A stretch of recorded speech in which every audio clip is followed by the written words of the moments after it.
잠언 13장을 읽었습니다. 잠언은 계속 이어지면서 지혜로운 자와 또 거만한 자를 계속 비교하지요. 지혜로운 자, 지혜 없는 자 이렇게 비교합니다. 가장 큰 특징은 지혜로운 자는 말씀을 듣는다는 것이지요. 1절도 그렇게 시작합니다. 지혜로운 아들은 아비의 훈계를 듣는다 그렇게 말합니다. 훈계를 듣는다는 것은 단순히 귀로만 듣는다는 얘기는 아니겠지요. 하나님의 말씀이 들려질 때 그것을 마음으로 받고 머릿속으로 잘 기억하고 있다가 그것을 따라서 말하고 행동한다는 것입니다. 그래서 지혜로운 아들은 그 훈계를 주의 말씀을 바탕으로 말하고 행동하기 때문에 그와 동행하고 그와 함께하는 자들에게 복이 있습니다. 그러니까 예수 믿는 자들과 함께 있는 것, 신앙이 좋고 경건한 자들과 함께 한다는 것이 참 귀한 것은 그런 것이죠. 그래서 20절을 한번 보시면 지혜 있는 자와 동행하면 지혜를 얻는다 이렇게 명명하고 있는 것입니다. 반대로 지혜 없는 자, 거만한 자, 하나님의 말씀에 관심이 없는 자는 어떻게 살아가는가? 1절 하반절에 보시면 거만한 자는 꾸지람을 즐겨 듣지 아니하느니라 그렇게 말합니다.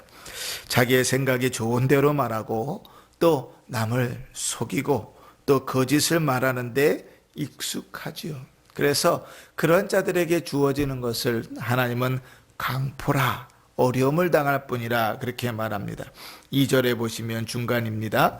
마음이 괴사한 자는 강포를 당하느니라. 근데 괴사하다는 것은 남을 속이고 거짓을 말한다는 것이거든요. 그 남을 속이고 거짓을 말하는 자는 나중에 강포, 어려움을 당한다는 것이지요. 그 행위가 결국은 자기를 부끄러운 길로 인도해 갈 것입니다. 5절에 보시면 의인은 거짓말을 미워하나 악인은 행위가 흉악하여 부끄러운 데에 이르느니라. 그러니까 하나님께서 그의 언행대로 그에게 갚아주심을 말하는 것입니다. 지혜로운 자와 함께하는 자는 지혜로워지고 복을 얻는다 그랬지요. 그러면 이렇게 미련한 자, 거만한 자, 지혜 없는 자와 함께할 때는 어떤 결과가 있는가? 20절 하반절에 이렇게 말합니다. 미련한 자와 사귀면 해를 받느니라. 그치? 믿음의 사람들과 서로 교제하고 믿음의 말을 하고 믿음의 사람들과 함께 살아가는 것이 얼마나 귀한 것인가. 그치? 그러나 우리가 때로는 일상생활을 하면서 직장생활도 하고 또 사회생활을 하면서 믿지 않는 자들과 함께 할 때 우리는 늘 믿음의 선한 영향력을 주는 자이어야지 그들에게 악한 영향력을 받는 자이어서는 안 됩니다. 그래서 성도는 늘 말할 때마다 그 말을 잘 곱씹어서 할 줄 알아야 돼요. 오늘 성경에 보면 함부로 말하는 사람들이 있다 그렇게 말하는데 함부로 말하는 사람들은 늘 멸망을 받을 것이라고 말합니다. 오늘 함부로 말하는 사람들, 말을 잘 곱씹지 않고 말하는 사람들을 오늘 성경에는 뭐라고 표현했냐면 입을 크게 벌리는 자라 그렇게 표현합니다. 3절을 한번 보십시다. 입을 지키는 자는 자기의 생명을 보존하나 입을 크게 벌리는 자에게는 멸망이 오느니라 그렇게 말합니다. 그러니까 입술의 말을 어떻게 사용하냐에 따라서 다툼이 이루어지기도 하고 타인에게 도움을 줄 수도 있는 것이에요. 10절을 한번 보시면 교만에서는 다툼만 일어날 뿐이라 권면을 듣는 자는 지혜가 있느니라 이렇게 되어져 있는 거죠. 우리가 너무나 잘 아는 대로 이 말이라는 것은요 참 어려운 것입니다. 야고보서다가요 우리의 혀를 뭐라고 표현했냐면 쉬지 않는 악이요 죽이는 독이 가득한 것이라 그랬거든요. 그래서 우리의 말을 통해서 형제를 저주하게 되고 잘못을 범하게 되기도 한다 그랬습니다. 심지어는 뭐라고 말했냐면 우리의 말에는 다 실수가 있고 없는 자라면 온전한 사람이라 그렇게까지 말했다고요. 그러니까 우리가 말하는 것이 얼마나 어려운 것인가를 알아야 됩니다. 우리 옛날 어른들도요, 이 성경을 알지 못했어도 말이 많으면 실수가 많다고 그랬습니다. 그죠? 그 성경은 우리에게 말이 많으면, 아니, 말을 할 때에 그것을 잘 곱씹어 말하라는 것이죠. 그럼 말을 곱씹어 잘 말한다는 것은 뭔가? 말할 때마다 그 말 속에서 자신을 잘 살필 수 있어야 된다는 것입니다. 하나님의 말씀으로 내가 말하는 것들이 옳은지, 그렇게 말해야 되는지, 그렇게 말할 수 있는 것인지를 살필 줄 알라는 거지요. 13절, 14절을 보십시다.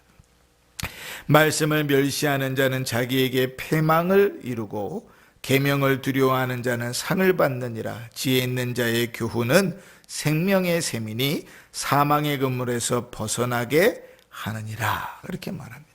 말씀을 잘 의지해서 자기를 살피며 말하는 사람은 망하지 않습니다.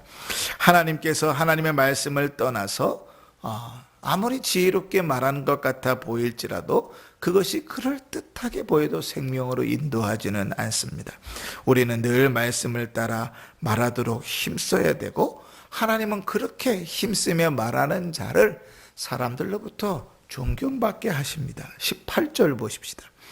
훈계를 저버리는 자에게는 궁핍과 수욕이 이르거니와 징계를 받는 자는, 경계를 받는 자는 존영을 받느니라. 그치?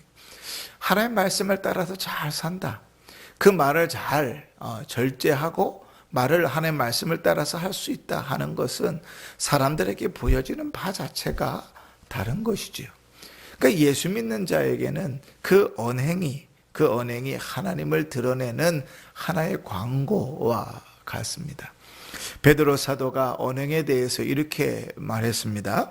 만일 누가 말하려면 하나님이 말씀하시는 것처럼 하고, 누가 행동하라면 하나님께서 힘을 주어서 하는 것 같이 하라. 베드로전서 4장에 이렇게 말씀하고 있습니다. 결국 성도의 언행을 통하여는 무엇이 드러나야 되냐면 예수 그리스도께서, 하나님께서 드러나야 되는 것이죠. 그러니까 성도의 말하는 일들 속에서 하나님의 말씀이 고려되지 않고 그 말씀을 통해서 자기를 살필 수 없다면, 자기의 지혜와 자기의 경험을 통하여만 말하기를 힘쓴다면 그 삶을 통해서는 예수가 드러날 수 없는 거지요.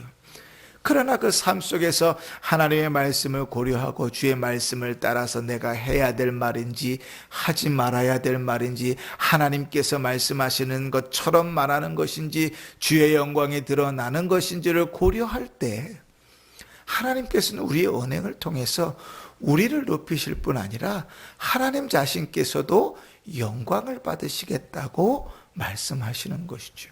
그래서 성경에 참 무서운 말이 무엇인가 하면, 하나님께서 이스라엘 백성들, 광야 생활을 하면서 불평불만했던 그 이스라엘 백성들에게 너희가 말한 대로, 너희의 말이 내 귀에 들린 대로 갚겠다 하신 그 말씀이 참 두려운 말인 것이죠. 그렇지? 우리의 모든 삶 속에서 언행이 하나님의 영광을 드러내는 것이어야 되고, 또 우리의 언행을 통해서 우리의 입술로 예수 믿는다는 이야기를 하지 않아도 그것이 구별되어지는 삶, 그 삶 자체가 사람들로부터 구분되어지는 삶이어야 되는 것입니다. 오늘 성도의 언어 생활에 대해서 하나님의 말씀들을 함께 나누었습니다. 하나님께서 잠언 13장을 통하여 우리의 말하는 것들을 조심하도록 말씀하십니다.